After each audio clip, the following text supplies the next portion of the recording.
Próxima estação. Next station, Praça da Árvore. Desembarque pelo lado direito. Exit on the right side. A imagem colorida percorre um trajeto a partir do rebaixe da calçada com piso tátil de alerta no bairro Praça da Árvore. Cruza a faixa de segurança.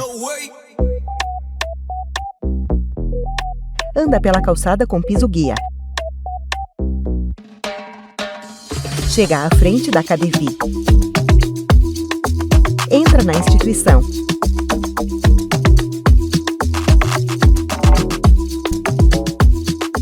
Na sala de reuniões. Meu nome é Aparecida Pereira Rosa de Rida e, para simplificar, ficou Cida de Rida, né? Para facilitar a identificação, né? E eu sou uma mulher branca, de cabelos cacheados avermelhados, e estou usando um macacão estampado com um sobretudo amarelado, queimado, assim, tipo teia. Estou usando brincos, colares, batom e na época que eu perdi a minha visão, a minha função no trabalho era motorista de ônibus. Eu já estava aposentada, mas eu continuei trabalhando. Já fui bancária, já trabalhei em metalúrgica, era secretária, e algumas funções. A última era motorista de ônibus. Uma das funções que me marcou muito, por ser desafiadoras. Eu gosto da questão dos desafios. E no dia 18 de outubro de 2012, eu estava em dia de trabalho, porém eu ia trabalhar à tarde. Na manhã eu resolvi fazer um passeio de barco, no Riacho Grande, São Bernardo do Campo. E eu fui para esse passeio, 10 horas da manhã. Chegando lá, estava tendo um assalto, do qual eu fui abordada, e eles dispararam. Eu estava dentro do carro, no carona, e eles dispararam o tiro, acertando meus olhos. Os dois ao mesmo tempo. No mesmo momento, eu percebi que tinha ficado cega. Falei, estou ficando cega. Porém, eu comecei a desfalecer. Estava aí, sabe, sentindo aquela queimação, senti que eu ia morrer. Até falei, estou morrendo, estou morrendo. E mais nesse momento, eu lembrei muito fortemente de Deus. Falei com Ele, pedi para ficar viva, ficar lúcida, não desmaiar e consciente, né? E que também que restaurasse aquele homem que deu tiro em mim, para que ele não fizesse isso mais com ninguém, né? E nessa atitude, e conversando com Deus, assim, foi muito forte esse momento, que eu comecei a me reagir e voltar ao meu normal. E fiquei consciente, em nenhum momento eu fiquei fora de mim. Fiquei lúcida o tempo todo, porém não tive a dor, apesar da perda de sangue muito grande, sem os olhos. Mas aí eu fui socorrida e daí para frente, vida que segue, né? Em 1984, outubro de 84. Jamiro, coordenador Cadevi. Eu era um cego que estava, como de muitos nesse Brasil, jogado dentro de uma casa. É branco, tem cabelos castanhos com fios grisalhos. Só que a minha família sempre foi diferente, eu agradeço muito. Usa camisa polo cinza claro. A minha falecida mãe, o meu pai. Está à frente de uma estante com muitos troféus. Olhavam para mim sempre como uma criança normal. E a minha mãe lutou sempre para que eu viesse estudar, porque as escolas não aceitavam. E com uma luta muito árdua, com muito sacrifício, ela conseguiu achar o Instituto Paranaense de Cegos e me levar até lá. E a partir dali, com 8 para 9 anos, eu comecei ali a conhecer o esporte. Por quê? Os meninos da minha idade brincavam de bola no pátio da instituição, como esse pátio que tem aqui no Cadevi. Um pátio pequeno, onde não tinha bola com barulho, colocava um palito de fósforo dentro, grão de feijão dentro de uma bola de dente de leite, uma cabeça de boneca, uma latinha de Coca-Cola, um grão de feijão e esparadrapo na ponta. E ali começou a trajetória. Dali eu tive um grande precursor, que foi o professor Mário Sérgio Fontes, um dos primeiros cegos a formar em educação física no país. que ia fazer um trabalho de estágio lá no instituto e viu aquela meninada e começou a ensinar a gente a jogar futebol. E dali começou a minha trajetória esportiva. Comecei no atletismo, depois fui para o futebol. Meu primeiro campeonato foi em 1990, com 14 anos, em Nova Londrina.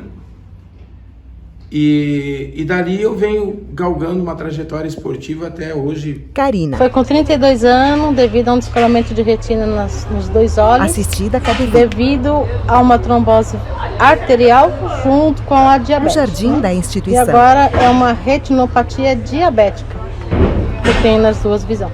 Na verdade, pra mim, eu acho que não teve luta. É branca, tem cabelos castanhos, usa camiseta rosa Porque pink com estampa colorida. eu era casado, então o marido ficou com vergonha da situação por eu ter perdido a visão e deixou eu dentro de casa, bem dizer, 6 anos trancadas. Saía apenas para ir no mercado, alguma coisa, sempre acompanhada, né? E depois do divórcio, que eu comecei a viver a parte da deficiência, na verdade, né? Então, na parte da deficiência que eu convivo faz 6 anos. Sandro Rodrigues, Então, hoje eu tenho presidente do KDV, 51 anos, fiquei cego aos 16. sentado à mesa do A escritório. minha doença chama retinose pigmentar. É uma degeneração da retina, então eu fui perdendo aos poucos. Eu descobri com 10 anos e acabei ficando cego com 16. É branco, pouco calvo, tem cabelos castanhos com fios grisalhos, usa camisa polo E aí, preta. assim, eu sempre fui muito... sempre gostei de jogar bola, andar de bicicleta, andar de skate, participava de campeonatos de skate. E aí, quando eu fiquei cego, tudo desmoronou na minha vida. E eu pensei que tudo tinha acabado e tal. Um belo dia, eu estava no colégio e eu fui reclamar para a diretora. Eu estava no primeiro colegial. Eu fui reclamar para a diretora que o professor de educação física me deixava de escanteio nas aulas. Ele ficava na arquibancada sentado e não fazia nada. E ela falou assim, tá bom, vou conversar com o professor, mas você sabia que aqui no colégio de quinta-feira à noite tem um pessoal cego que joga bola?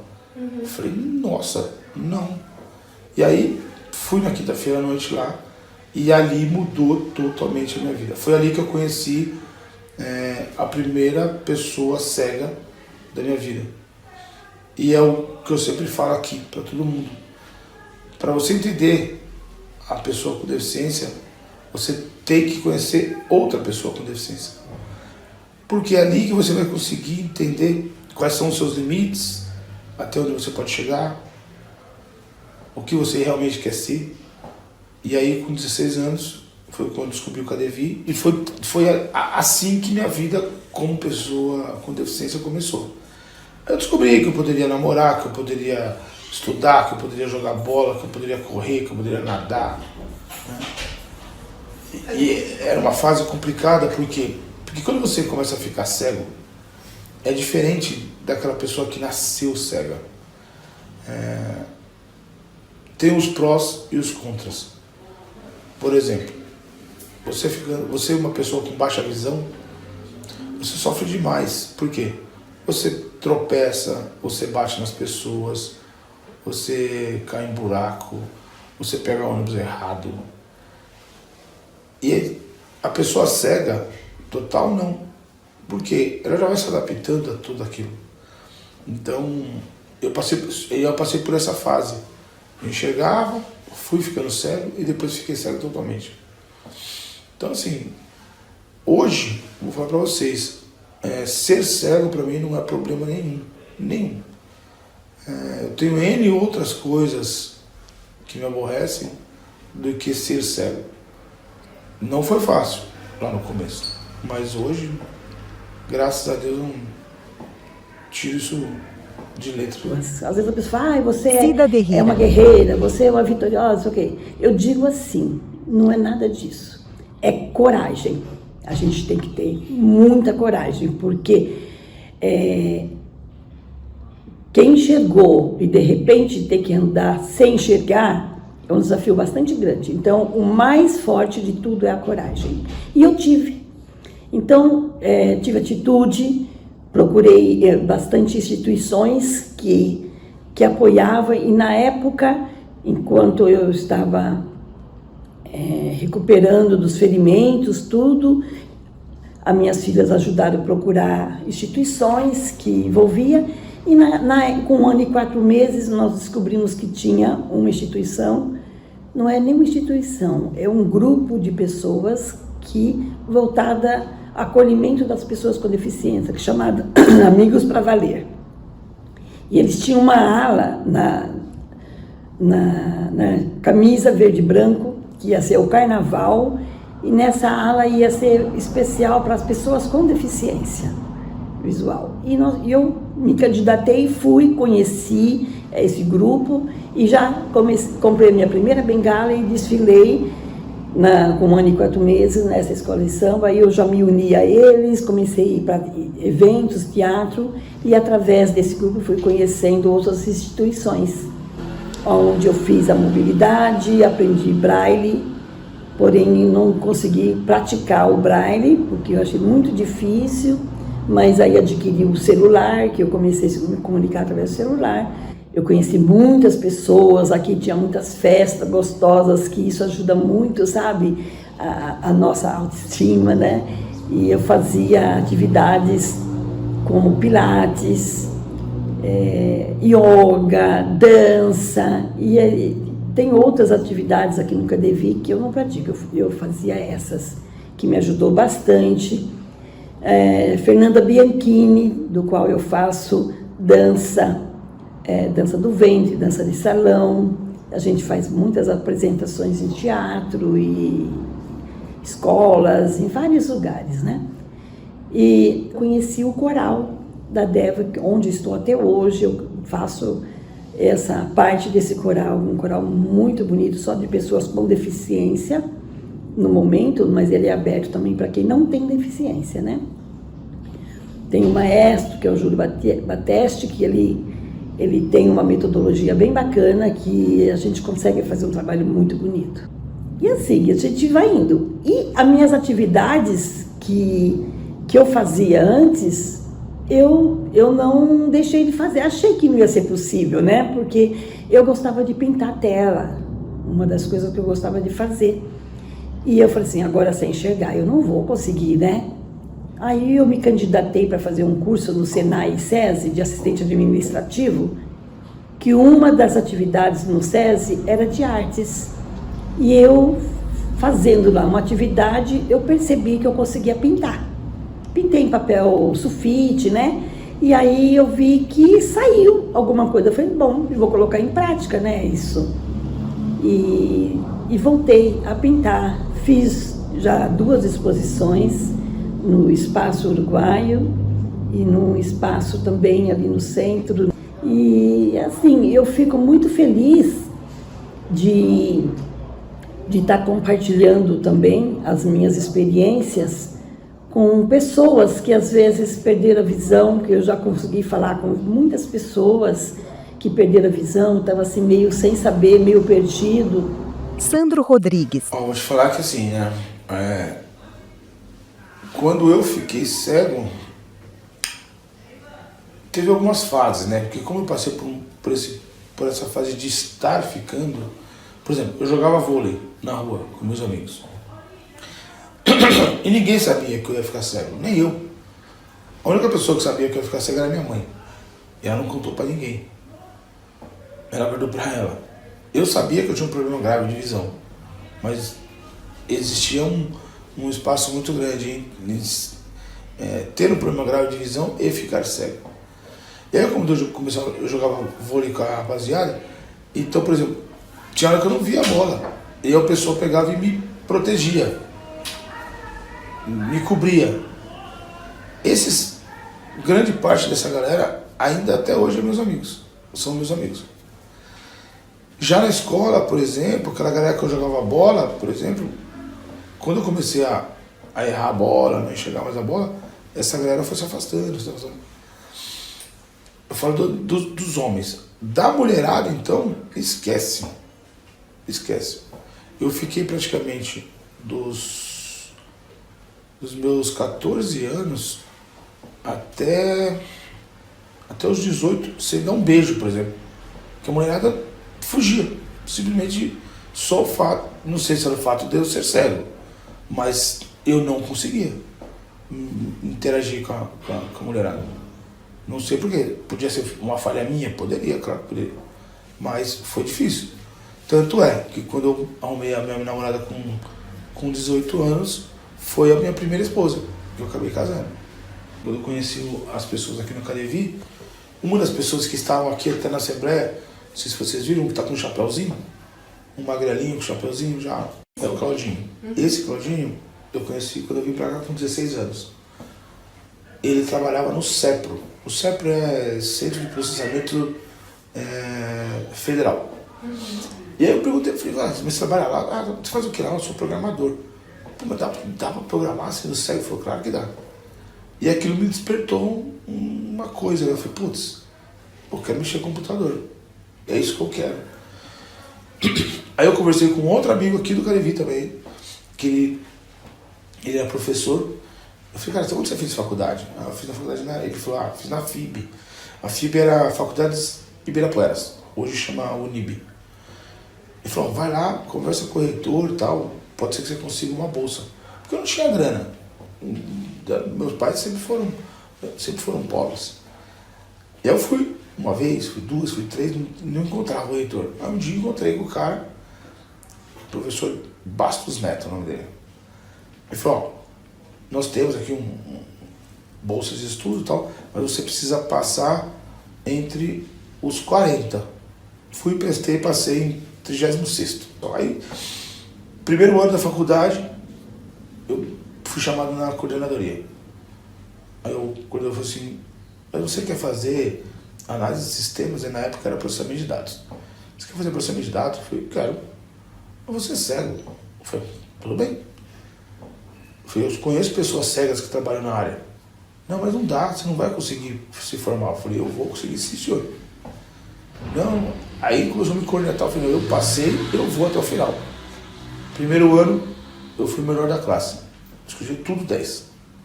Segundo ano, ele começou a me cornetar, me tirava da sala de aula para fazer prova na sala dele, porque ele achava que eu estava colando, de alguma forma. Passei zerado no segundo ano. Aí me formei e hoje eu sou um profissional de informática. E assim, aí fiquei na Prodan durante 7 anos, só que aí me prometeram promoção, não me deram. Aí em 2000 eu coloquei meu currículo no mercado. Só que eu coloquei meu currículo no mercado sem falar que eu era uma pessoa com deficiência.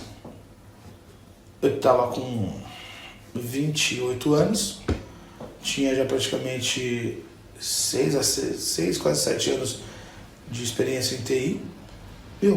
Bombou de vaga pra mim, assim, bombou.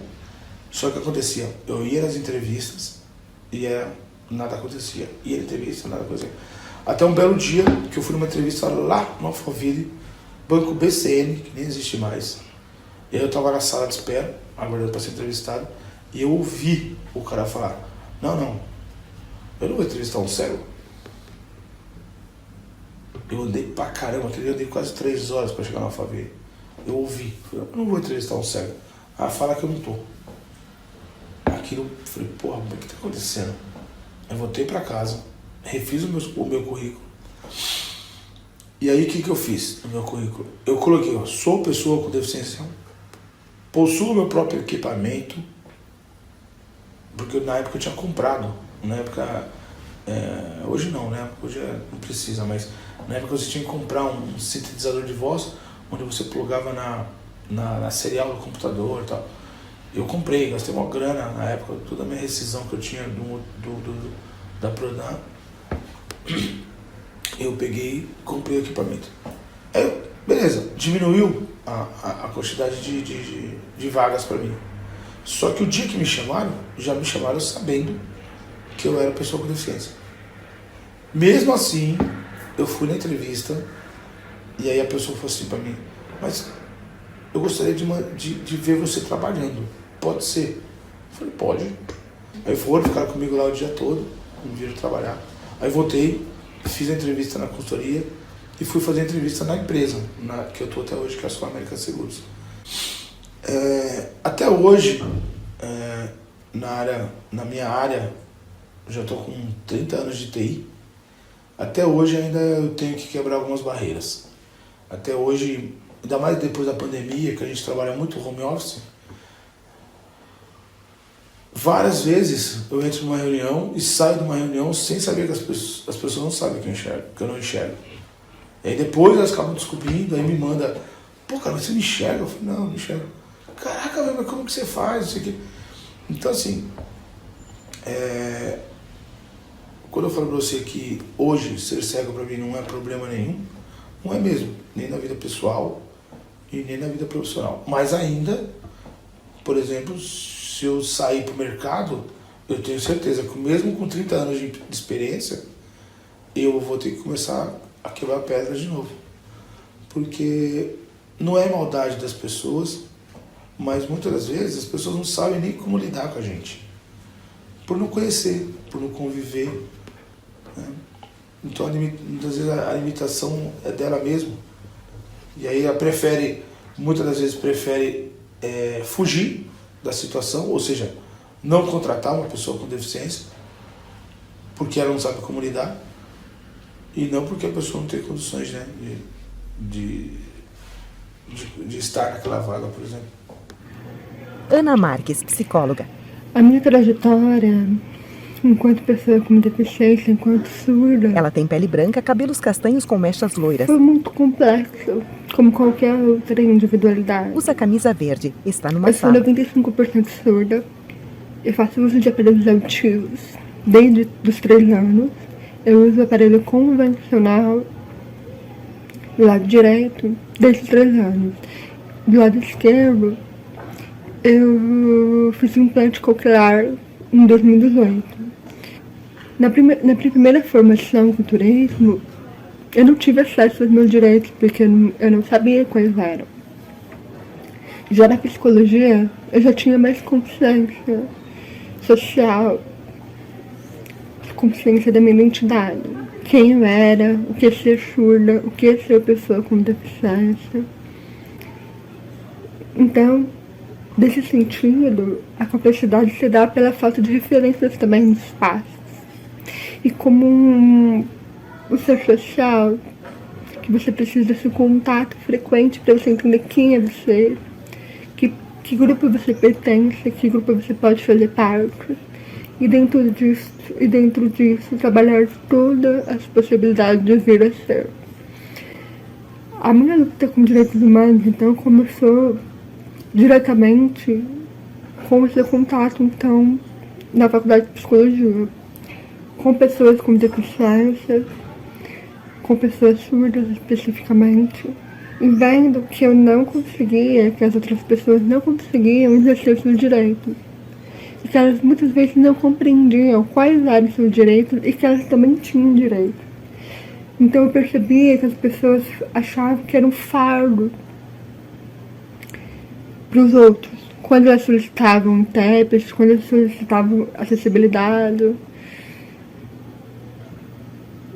E aí na faculdade de psicologia, uma professora falou no estágio que eu não conseguiria ser psicóloga, que eu não deveria ser psicóloga, porque eu sou surda. E a gente tem que pensar nesse sentido, o que é estar num espaço acadêmico onde a maioria dos cursos são elitistas. A maioria dos cursos eles foram feitos para pessoas sem deficiências, porque as pessoas com deficiências, historicamente, elas eram isoladas. Elas eram excluídas do espaço de saber.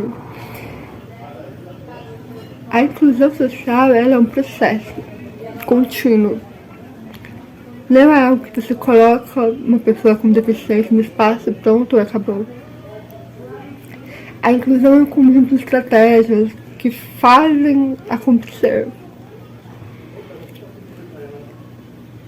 É o que faz você se sentir parte do lugar, pertencer àquele lugar. O objetivo é que você tenha acesso aos seus direitos, à igualdade. e que você se entenda enquanto identidade. Então a inclusão é algo totalmente necessário para a sociedade, no sentido de que ela torna mais justa, mais igualitária e mais equitativa a sociedade. Sempre pensando que a inclusão ela só acontece se você realmente escutar as pessoas que são grupos socialmente minorizados, grupos que foram excluídos da sociedade. Porque, novamente, eles são peritos na realidade deles. Então, eles podem contribuir frente ao protagonismo deles para estratégias e ações que essa inclusão realmente aconteça. As dificuldades é o que acontece com muitas pessoas, é o preconceito, né? Ainda é o preconceito que as pessoas acham que a pessoa cega, às vezes parte até da própria família, sabe? Porque tá cega, como vai sair na rua, não deixa sair, fica dentro de casa, sabe? Às vezes até no trabalho, arrumar um emprego, porque é cego, o que vai fazer um cego? Aí tem barreiras para isso. Ainda tem muito essa dificuldade do preconceito. Tem uma historinha bem rápida que eu contar. Eu estava dentro de uma loja procurando uma bisnaguinha de pão. Aí eu perguntei para a moça do caixa: moça, você pode me ajudar? E tinha uma pessoa no caixa pagando alguma coisa. Ele falou: só tem o cartão. Eu não pensei que era comigo, né? Eu pensei que era com a moça do caixa. Aí eu continuei falando assim: moça, onde que fica o pãozinho bisnaguinha? A pessoa falou, a que estava do lado lá, falou assim: dá um pão para ela. Aí depois eu estava com a minha neta, eu falei assim: aquele homem estava falando comigo? Ela falou: tava. Eu falei: sabe aquela pessoa que eu estava pedindo esmola? Só porque eu usei a palavra ajuda? Então ainda tem isso. Às vezes a gente está para atravessar uma rua, a gente fala: você pode me ajudar? A pessoa pensa que eu estou pedindo esmola. Estou com pressa, sabe? Ou não tenho dinheiro hoje. Então a pessoa leva tudo para esse lado, sendo que a ajuda que eu quero é para atravessar a rua. A pessoa às vezes não está preparado para essa outra coisa, só pensa, fica focado nessa questão do assistencialismo, sabe? Esmola porque está com a cadeira de roda para atravessar uma rua, precisa de uma ajuda, acha que está pedindo esmola, ou um cego que pede ajuda. E tem muito disso ainda, né? Então eu acredito que ainda tem muita essa questão do preconceito, mas isso vai ter sempre, né? Na minha perspectiva, as maiores dificuldades da população com deficiência hoje são as dimensões de barreiras que tem previstas na LBI, inclusive. Pensar, além da arquitetônica, as outras barreiras, como as normativas, a barreira normativa, que é decretos, leis, normas, se as pessoas com deficiência, elas entendem e estão conscientizadas de quais são os seus direitos, ao passo que elas consigam lutar por aquilo. Pensar que a maior barreira também é atitudinal, porque o nosso preconceito, ele barra ou não as nossas interações. Então, a nossa disposição para aprender, para refletir, para estar lutando por algo, vem das nossas ideias preconcebidas também. Então, a gente tem uma barreira na LBI que chama atitudinal. Então, o preconceito interfere na nossa atitude. Quais são as nossas ideias preconcebidas que a gente precisa refletir ao longo da nossa vida para que a gente possa incluir todas as pessoas na sociedade? Todas as barreiras previstas na LBI, elas são muito importantes. Igual. Mas ainda considero que a maior barreira, que se você quebrar ela, você consegue trabalhar todas as outras, é atitudinal. É o nosso preconceito. É as nossas ideias preconcebidas que a gente adquire. Karina. As pessoas, quer assim, quer não, elas se afastaram depois da perda da visão.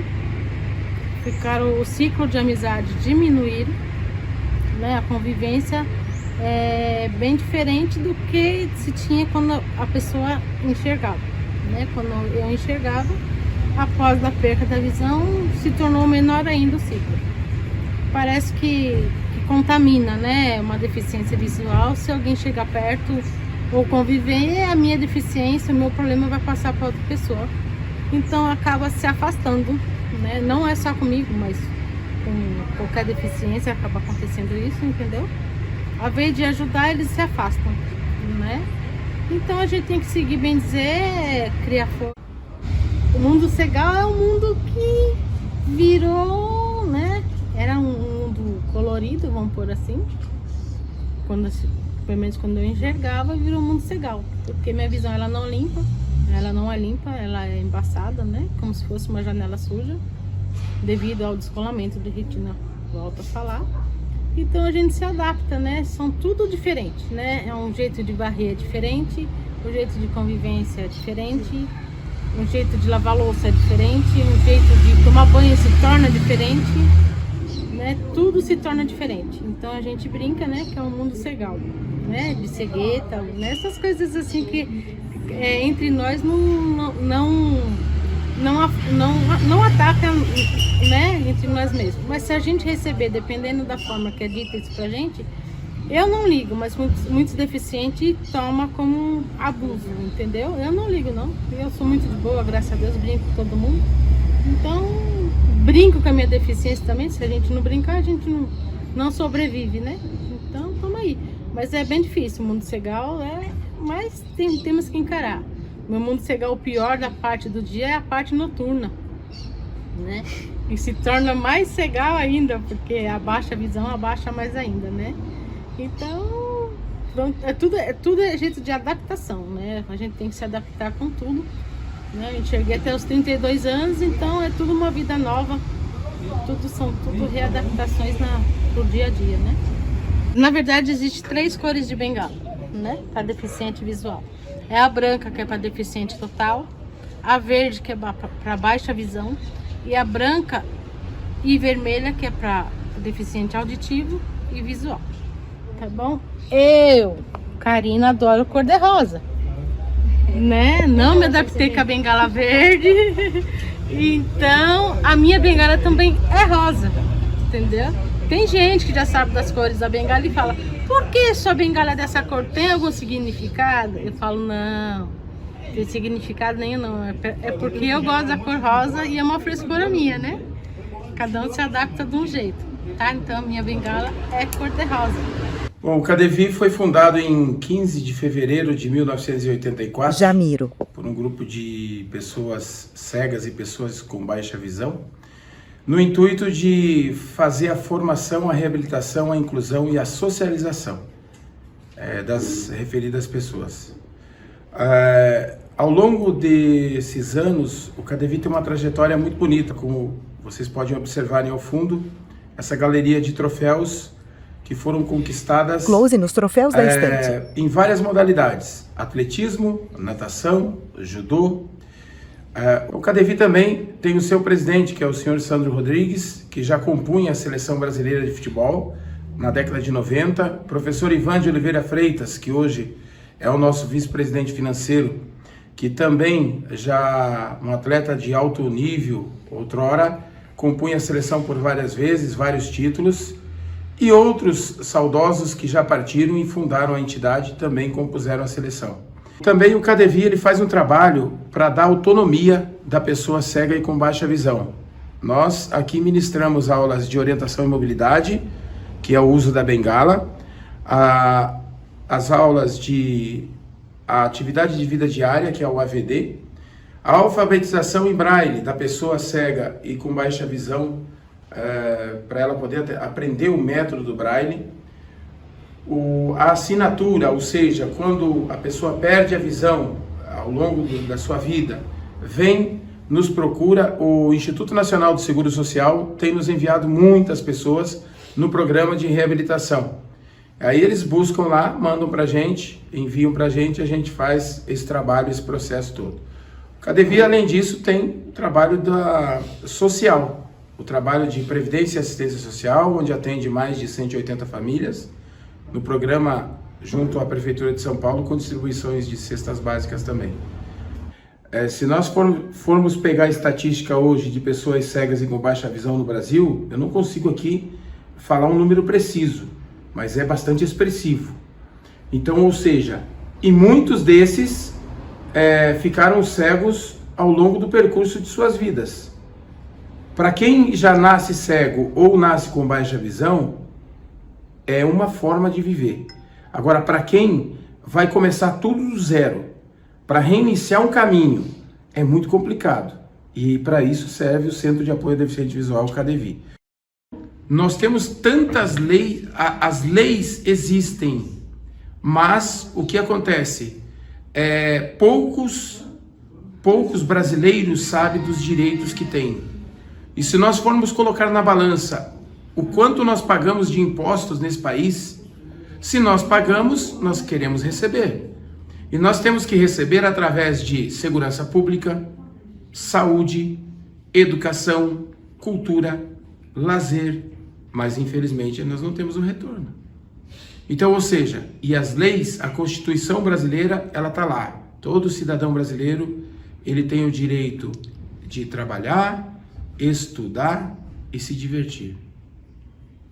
Então, ou seja, o Brasil não cumpre a Constituição brasileira. E principalmente quando se trata da pessoa com deficiência, o nosso país, ele deixa muito a desejar. Leis existem, mas nem sempre são todas cumpridas, né? Falando de acessibilidade, a gente já tem uma dificuldade bastante grande, as calçadas, né? Que, nossa, São Paulo, e não é só São Paulo, eu tive em Recife também, e eu vi as calçadas lá bem danificadas. Então, como que a gente vai pedir um piso tátil numa calçada que não existe, né? Ou, né, rampa para cadeirante, que eles chegam, né, não tem rampa, e a calçada, muitos deles, eu tenho uma colega que foi atropelada, porque a calçada estava ruim, ela foi pela rua e foi atropelada. Graças a Deus ela só se machucou. Mas é a falta da acessibilidade, né? Então, essa questão da acessibilidade, a gente sempre vai depender de alguém, sabe? Para ajudar, porque a acessibilidade deixa muito a desejar. Tem um caso que aconteceu aqui com a colega do CADEVI, que ela caiu num bueiro. E ela ficou toda suja, porque foi lá pro buraco. Por quê? Em cima desse bueiro tinha uma tampa de papelão. Parecia ser resistente, mas como mole, ele fica mole e ela afundou. Conclusão, ela perdeu o aparelho auditivo dela, porque molhou, estragou, não é barato e tem que sair do bolso dela.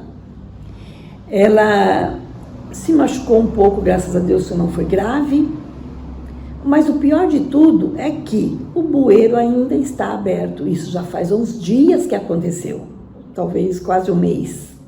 O bueiro continua aberto. Foi por falta de comunicação? Não, porque foi feito. Eu acho um pouco de descaso em certas coisas. Em certas, não, em muitas coisas, né? E isso daí parece um caso simples, mas muito perigoso. Aí, depois disso, aconteceu várias pessoas. Falaram, eu já caí aí também, já caí também. Mas vai ficar caindo e até quando, né? Então, existe um pouco de descaso em algumas coisas. Hoje, nós reunimos em grupos, né? Marca encontro. Vamos lá no CADEVI, vai ter a festa junina. Vamos encontrar lá no metrô e todo mundo vem para cá. Se não tem aquele grupo que alguma amiga, alguma coisa que vem para cá, a gente marca encontro e vem. Por quê? Não que eu não sei vir para cá sozinha, eu consigo vir sozinha, mas quando a gente está em grupo, fica mais animado, um motivo ou outro, né? Então, se não tiver essas instituições para dar esse suporte do aprendizado, do conhecimento, do acolhimento, eu acho que seria muito difícil. Eu fico imaginando cidades do interior que não tem nada. Eu vejo que com a pandemia veio uma coisa muito boa, que foi a comunicação através das lives, como é que chama? WhatsApp, né? Grupos. Porque pessoas hoje em dia fazem atividades à distância. Nossa, gente, aqui na minha cidade não tem nada. Agora eu posso fazer yoga à distância, que aqui no KaDeVi tem essa atividade à distância. Tem também nas outras instituições algumas atividades, tipo até informática online. A pessoa aprende informática online, braille online, dança, tudo online. Então, se não tivesse essa conexão da instituição com essa ferramenta, né, seria bastante, ficava muito isolado, né? A pessoa fica muito isolada. Agora não, a gente consegue conversar com colegas que a gente acho que não vai ver nunca pessoalmente, mas a gente se fala através dessa ferramenta, né? Uma das coisas que me marcou muito, Jamiro. que marcou na minha família, eu fui o primeiro da minha família a subir no avião, foi através do futebol em 2000, ninguém tinha subido ainda. Então de repente alguém assistindo esse documentário vai pensar, pô, mas é uma coisa tão simples, mas de uma importância que não tem tamanho.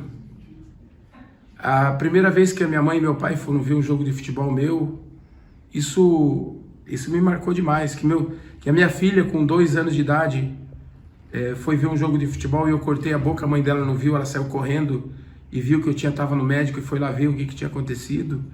Então são coisas que ficam relatadas na memória e que você nunca vai esquecer. E são eternamente bem gratificantes. A parte administrativa do KaDeVi ela não é tão complicada, mas administrar pessoas, aqui, por mais que eu seja diretor-presidente, mas a gente é psicólogo também, a gente é assistente social, a gente tem que ser amigo, porque as pessoas vêm aqui, sentam aqui e, cara, abre a vida, abre o coração, e não é simplesmente você fazer um cadastro da pessoa e colocar a pessoa para dentro do KaDeVi.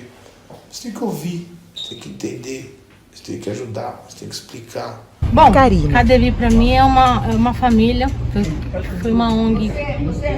Quando eu me divorciei, eu fui procurar o meu auxílio, né, de independência, de sobrevivência, e foi o KaDeVi que me acolheu, né, me ensinou o que é a vida de um deficiente, né. O KaDeVi na minha vida é uma parte muito importante, né, ela é essencial para mim.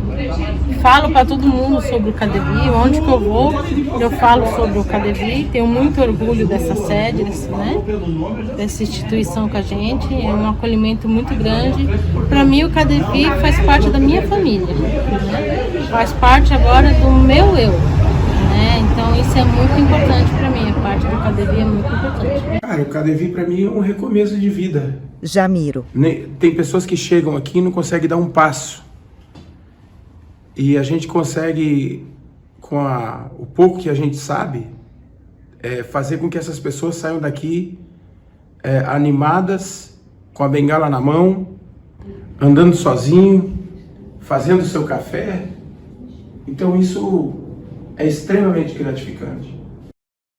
Na tela, a logomarca nas cores verde, branco e amarelo. KaDeVi, Centro de Apoio ao Deficiente Visual, formado por letras brancas, um triângulo verde e um sol amarelo no centro.